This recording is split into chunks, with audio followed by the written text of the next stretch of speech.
kepadamu.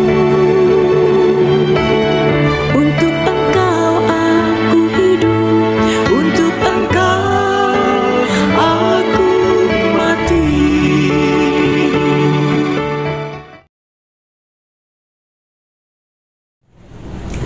Salam sahabat doa kekuatanku. Jumpa lagi dengan kami di Doa Kekuatanku Channel. Pada hari ini, Jumat 17 November 2023.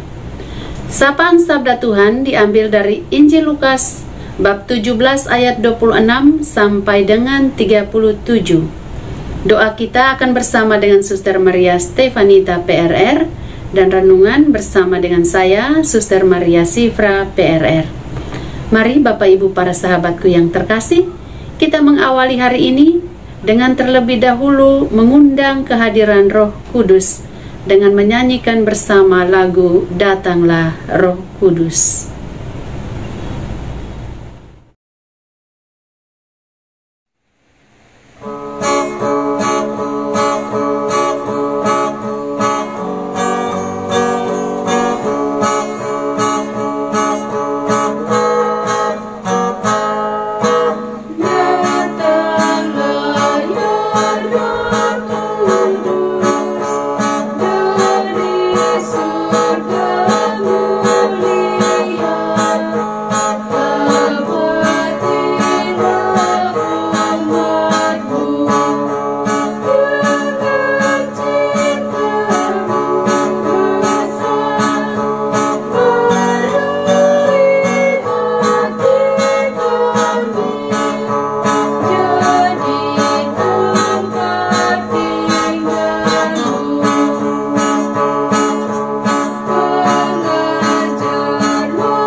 Marilah kita berdoa dalam nama Bapa dan Putra dan Roh Kudus. Amin. Utuslah Roh-Mu ya Tuhan, maka semuanya akan dijadikan lagi, dan Engkau akan membaharui muka bumi. Marilah berdoa. Ya Allah Tritunggal yang Maha Kudus, syukur dan pujian kami haturkan kepadamu untuk berkat dan rahmat-Mu yang senantiasa Engkau anugerahkan dalam kehidupan kami setiap hari. Di pagi hari ini kami mensyukuri rahmat-Mu yang Engkau anugerahkan bagi kami, teristimewa hari baru dan nafas hidup baru yang Engkau berikan kepada kami. Berkatilah seluruh hari ini, agar kami mampu menaburkan sabda bahagia dalam tugas dan karya kami masing-masing, dan mampu membawa sukacita dalam hidup dan keluarga kami masing-masing. Berikanlah kami rahmat-Mu, terutama terang Roh Kudus, untuk menanggapi sabda-Mu yang menjadi sumber kekuatan di dalam kehidupan kami masing-masing. Nama-Mu senantiasa kami muliakan kini dan sepanjang masa. Amin.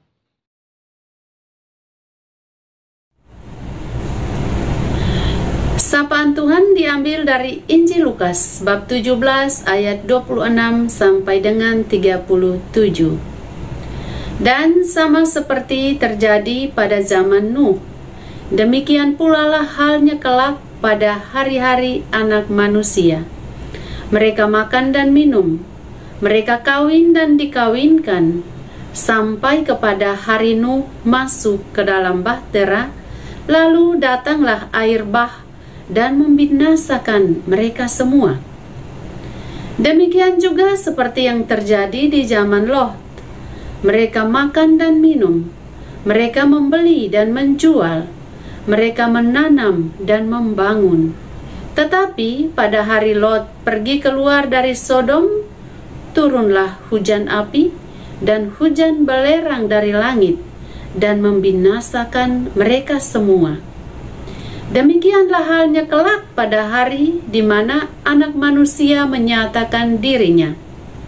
Barang siapa pada hari itu sedang di peranginan di atas rumah dan barang-barangnya ada di dalam rumah, janganlah ia turun untuk mengambilnya. Dan demikian juga orang yang sedang di ladang, janganlah ia kembali. Ingatlah akan istri Lot. Barang siapa berusaha memelihara nyawanya, ia akan kehilangan nyawanya. Aku berkata kepadamu, pada malam itu ada 2 orang di atas satu tempat tidur, yang seorang akan dibawa dan yang lain akan ditinggalkan. Ada 2 orang perempuan bersama-sama menghilang, yang seorang akan dibawa, yang lain akan ditinggalkan. Kalau ada 2 orang di ladang, yang seorang akan dibawa dan yang lain akan ditinggalkan. Kata mereka kepada Yesus, "Di mana Tuhan?" Katanya kepada mereka, "Di mana ada mayat, di situ berkerumun burung nasar." Demikianlah sabda Tuhan. Terpujilah Kristus.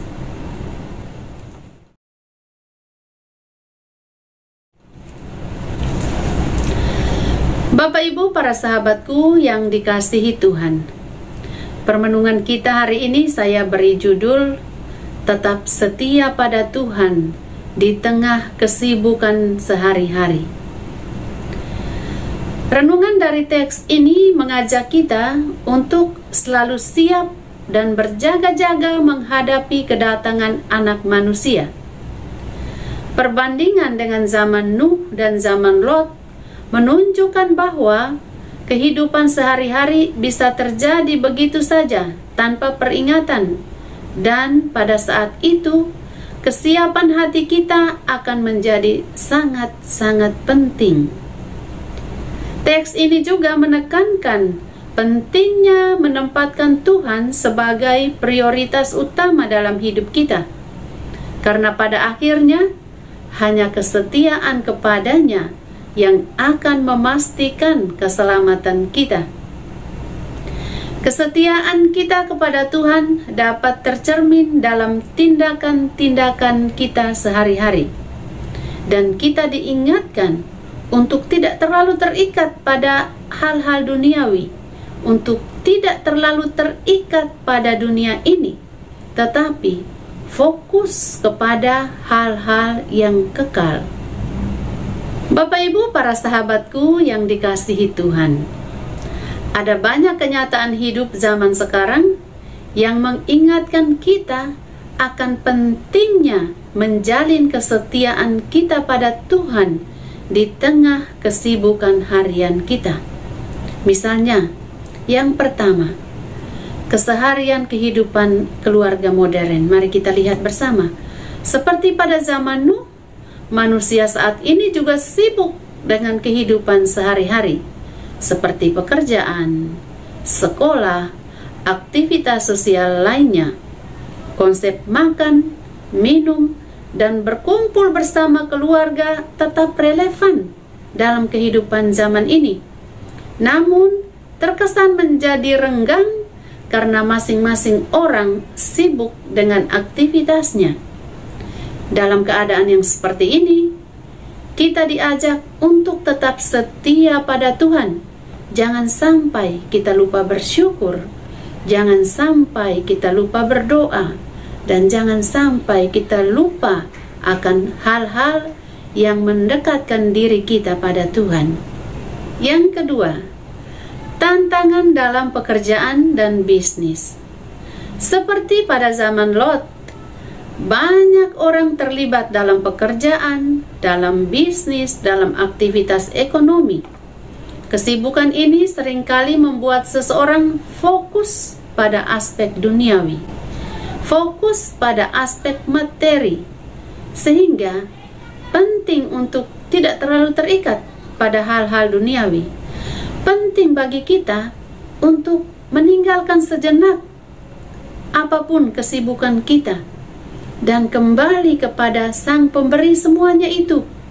Artinya, kita kembali kepada Tuhan untuk bersyukur, untuk berdialog dengan Tuhan, untuk mendekatkan diri kita pada Tuhan yang kita imani. Poin yang ketiga, kesiapan dan ketetapan hati. Bapak Ibu para sahabatku, dalam kehidupan sehari-hari kita seringkali penuh dengan ketidakpastian. Seperti pada perumpamaan tentang 2 orang di ladang tadi, atau 2 orang di atas tempat tidur. Ini kita diajak untuk hidup dengan kesiapan dan ketetapan hati. Siap menghadapi segala situasi, termasuk kedatangan anak manusia atau peristiwa apapun yang tidak terduga yang mungkin menimpa hidup kita. Kita tidak tahu apa yang akan terjadi besok atau sebentar lagi, kita tidak tahu. Itu hanya ada di dalam rahasia Allah. Tetapi kita diajak oleh sabda Tuhan hari ini untuk tetap siap sedia, menyiapkan hati kita untuk menghadapi situasi dan tantangan apapun yang barangkali akan terjadi. Yang keempat, mengenai prioritas hidup yang benar. Kita dengar dalam kisah tadi dikatakan bahwa jangan turun untuk mengambil barang-barang. Jangan kembali untuk menyelamatkan barang-barang ketika terjadi sesuatu. Ini dapat diartikan sebagai pentingnya menempatkan prioritas yang benar dalam hidup kita. Bagaimana kita mengelola hubungan kita dengan orang lain, hubungan kita dengan suami atau dengan istri atau dengan anak-anak kita, hubungan kita dengan tetangga kita, hubungan kita dengan orang-orang yang kita jumpai, hubungan kita dengan pekerjaan kita, dengan rekan-rekan kerja kita, dan hubungan kita dengan harta benda yang kita miliki. Sebagai seorang beriman, kita dapat mengelolanya sampai pada titik mencerminkan nilai-nilai rohaniah yang kita anut. Yesus sudah mengajarkan kepada kita untuk tidak terikat dengan harta benda, untuk tidak terikat dengan hal-hal duniawi. Maka, mari kita lepas bebas kembali kepada ajaran Yesus untuk meninggalkan semuanya, untuk mengembalikan semuanya kepada Dia yang telah memberikan semua itu pada kita. Mengembalikannya dengan cara apa? Misalnya, jangan lupa mempersembahkan apa yang kita miliki dengan memberikan kolekte. Tuhan tidak tuntut kita memberi lebih atau memberi sebanyak mungkin atau semuanya dari yang kita dapat. Tetapi mungkin 1-2 perak, itulah persembahan diri kita, rasa syukur kita kepada Tuhan yang sudah memberikannya kepada kita. Juga kita bisa menunjukkan dengan berbuat baik kepada orang lain yang membutuhkan. Kadang-kadang kita lihat pengemis, malas, tidak mau kerja, secara fisik masih sehat, masih segar, tidak mau cari kerja, tidak mau ini, tapi maunya minta-minta ya, kita mau ngomel, tetapi barangkali orang itu sangat membutuhkan. Jadi mereka juga tidak menuntut kita memberi begitu banyak, tapi 1-2 perak, 1.500, 100 perak sangat berarti bagi orang-orang yang membutuhkan. Yang terakhir, kita perlu belajar dari istri Lot. Istri Lot menjadi peringatan mengenai bahaya kalau kita terlalu terikat pada hal-hal duniawi. Kita diajak untuk memiliki kesetiaan kepada Tuhan dan hidup sesuai dengan nilai-nilai iman kita. Bapak Ibu, para sahabatku yang terkasih, sekali lagi saya mengajak kita bahwa hari ini Tuhan mengingatkan kita untuk hidup dengan kesiapan hati dan kesetiaan kepada Tuhan dalam kesibukan harian kita. Jangan terlena. Kita boleh sibuk, tetapi kita ingat Tuhan yang memberi semuanya itu pada kita. Tuhan Yesus memberkati kita.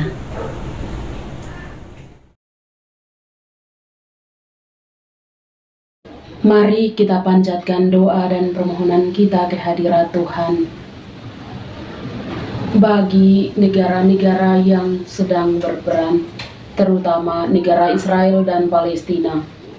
Ya Bapa, anugerahkanlah rahmat-Mu dalam kedua negara ini, terutama kepada kedua pemimpin negara, agar mereka mampu mengambil keputusan untuk berdamai di antara satu dengan yang lain, sehingga masyarakat kecil pun merasa aman, damai dan tentram, serta hidup dengan tenang dalam kekuatan-Mu sendiri. Marilah kita mohon, kabulkanlah doa kami ya Tuhan. Bagi mereka semua yang terpinggirkan, ya Bapa, anugerahkanlah rahmat kasih-Mu kepada mereka semua yang terpinggirkan, yang tertindas, dan yang dilalaikan oleh berbagai kepentingan negara, pemerintah, maupun dari pihak mana saja. Berikanlah mereka kebahagiaan dan sukacita, serta hidup tenang dalam menjalani kehidupan mereka setiap hari. Dan berikanlah hati yang baik kepada mereka semua yang menjumpainya, untuk menyapa dan membagi sukacita kepada mereka. Marilah kita mohon, kabulkanlah doa kami ya Tuhan. Bagi mereka semua yang sedang sakit, ya Bapa, anugerahkanlah rahmat-Mu ke dalam mereka semua yang sedang sakit, baik di rumah mereka maupun di rumah mereka masing-masing.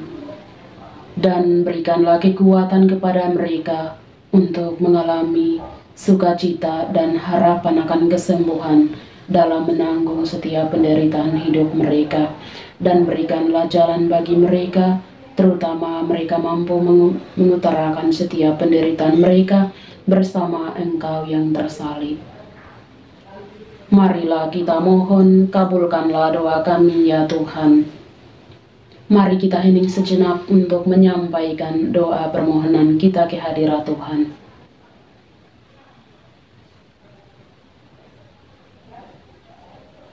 Marilah kita mohon, kabulkanlah doa kami ya Tuhan. Kiranya doa-doa kami senantiasa dikabulkan oleh Tuhan yang Maha Kuasa. Maka marilah kita satukan semua doa ini dengan doa yang diajarkan oleh Kristus kepada kita. Bapa kami yang ada di surga, dimuliakanlah nama-Mu, datanglah kerajaan-Mu, jadilah kehendak-Mu di atas bumi seperti di dalam surga. Berilah kami rezeki pada hari ini dan ampunilah kesalahan kami, seperti kami pun mengampuni yang bersalah kepada kami. Dan janganlah masukkan kami ke dalam pencobaan, tetapi bebaskanlah kami dari yang jahat. Amin. Salam Maria, penuh rahmat, Tuhan sertamu. Terpujilah engkau di antara wanita, dan terpujilah buah tubuhmu Yesus. Santa Maria, Bunda Allah, doakanlah kami yang berdosa ini, sekarang dan waktu kami mati. Amin. Kemuliaan kepada Bapa dan Putra dan Roh Kudus, seperti pada permulaan, sekarang, selalu, dan sepanjang segala abad. Amin. Yesus Kristus, Anak Allah yang hidup terang dunia, aku sembah sujud kepadamu, untuk Engkau aku hidup, untuk Engkau aku mati. Yesus Kristus, Anak Allah yang hidup terang dunia, aku sembah sujud kepadamu, untuk Engkau aku hidup, untuk Engkau aku mati. Yesus Kristus, Anak Allah yang hidup terang dunia, aku sembah sujud kepadamu, untuk Engkau aku hidup, untuk Engkau aku mati. Santa Maria, doakanlah kami. Santo Yosef, doakanlah kami. Santo Gabriel, doakanlah kami. Tuhan sertamu. dan sertamu juga, saudara dan saudari keluarga-keluarga kita, senantiasa dilindungi, dibimbing dan diberkati oleh Allah yang Maha Kuasa, Bapa dan Putra dan Roh Kudus. Amin. Terima kasih Bapak Ibu para sahabatku yang terkasih, telah hadir bersama dengan kami dalam doa dan permenungan kita pada hari ini. Kita akan jumpa lagi di doa dan permenungan pada hari-hari yang akan datang. Kami akan selalu hadir untuk menyapa setiap hati.